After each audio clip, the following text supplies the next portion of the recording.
안녕하세요. 구름이입니다. 구독과 좋아요 부탁드립니다. 마르코 콘테리오는 스팔레티 전 나폴리 감독이 사우디 프로리그의 한 클럽을 맡기 위해 거액의 연봉을 제안받았다고 합니다. 제안을 한 그 클럽을 알힐랄로 추정하고 있습니다.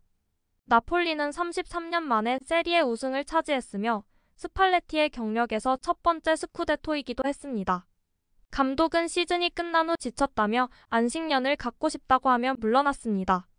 투토메르카토 앱에 따르면 감독은 사우디 프로리그 팀에게 시즌당 1,500만에서 2천만 유로의 연봉을 제안받았기 때문에 다른 계획을 세우고 싶을 수도 있다고 합니다. 구단의 이름은 공개되지 않았지만 유벤투스 감독 알레그리가 두 차례나 거절한 바 있는 알 hillal로 추정하고 있습니다. 스팔레티 감독은 러시아 제니트 상트페테르부르크에서 4년 넘게 지도자 생활을 하며 해외에서 지도자 경력을 쌓았습니다. 리버풀은 오시멘의 에이전트와 접촉해 올여름 이적 가능성을 타진하고 있는 것으로 알려졌습니다.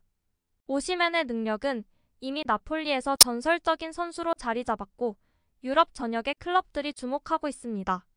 오늘 가제타 델로 스포르트에서는 리버풀 관계자들이 오시멘의 에이전트인 로베르토 칼렌다에게 연락해 올여름 이적 가능성을 타진하기 시작했으며 델 로렌티스가 제시한 이적료를 알고 있다고 합니다. 프리미어리그 라이벌인 첼시와 맨유도 올여름 나폴리의 스타를 영입하기 위해 열을 올리고 있어 리버풀만 관심을 보이는 것은 아닙니다.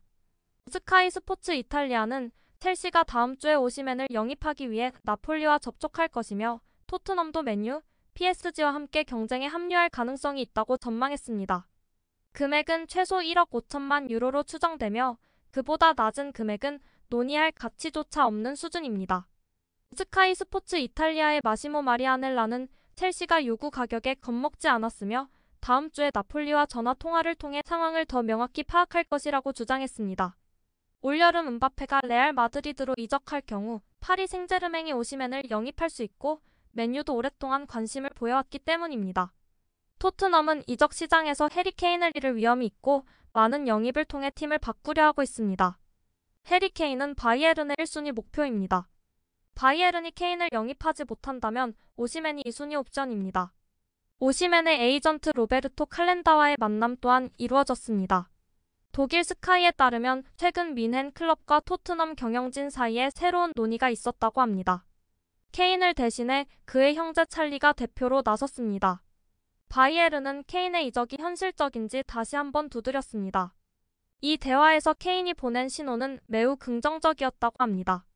케인은 바이에른 측에 올여름 토트넘 호스퍼를 떠나 외국으로 이적할 경우 세베너 슈트라세로 이적하는 것이 목표라는 의사를 전달한 것으로 알려졌습니다.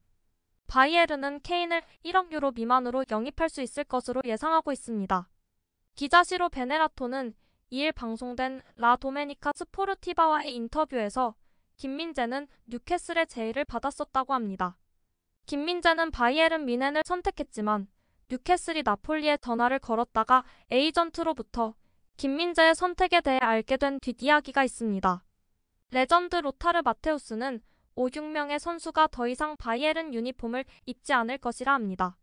바이에른은 계속해서 강화될 것이지만 특히 스트라이커 포지션에서 전 세계적인 회전 목마는 여전히 조금 더 진행되어야 합니다. 아마도 음바페가 첫 번째 돌을 굴리기 시작할 수도 있고 다른 톱 스타가 될 수도 있습니다. 바이에른은 숙제를 할 것이지만 아마도 약간의 인내심이 필요할 것입니다.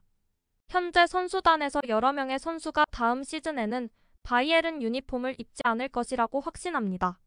존머 니벨, 그라벤베르흐, 사비처, 마네가 후보로 거론되고 있습니다.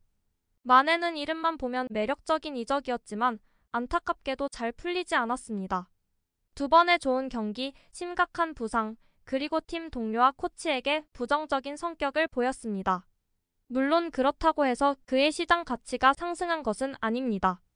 바이에른은 마네, 고레츠카를 스트라이커로 바꾸고 돈을 더 추가할 가능성이 높습니다. 사실 바이에른은 새로운 선수를 영입할 공간을 확보하고 이적료도 지불해야 합니다. 그렇기 때문에 여전히 약간의 변화가 있을 것입니다.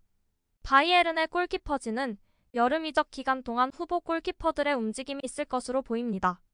노이어가 프리시즌 훈련이 시작될 때쯤 복귀할 것으로 예상하고 있습니다.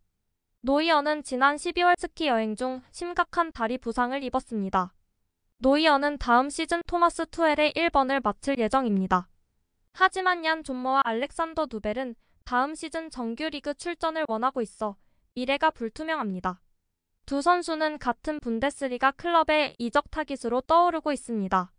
독일 빌트에 따르면 슈투트가르트는 여름 이적 시장 영입 대상자 명단에 존머와 누벨을 올려놓고 있습니다. 슈투트가르트는 이번 여름에 새로운 주전 선수와 계약하기를 원합니다. 이들 중 누가 슈투트가르트의 우선 타깃이 될지는 아직 미지수입니다. 세바스티안 호네스는 바이에른과의 인연을 활용해 적절한 계약을 성사시키려고 할 것입니다. 존머는 노이어가 시즌 후반기 전력에서 제외된 후 1월에 합류했습니다. 그는 바이에른 클럽과 적절한 제안이 오면 올 여름에 팀을 떠날 수 있도록 이적 계약을 맺은 것으로 알려졌습니다. 지난 2시즌 동안 모나코에서 임대 생활을 했던 알렉산더 누벨은 프리시즌을 위해 복귀할 예정입니다. 누벨은 모나코 클럽에서 정기적으로 뛰면서 생산적인 임대 생활을 보냈습니다. 샬케의 골키퍼였던 누벨은 뮌헨과 2025년까지 계약되어 있지만 정기적으로 뛰지 않는다면 바이에른에 머물고 싶지 않다는 의사를 밝혔습니다. 마지막으로 로마노 기자의 소식입니다.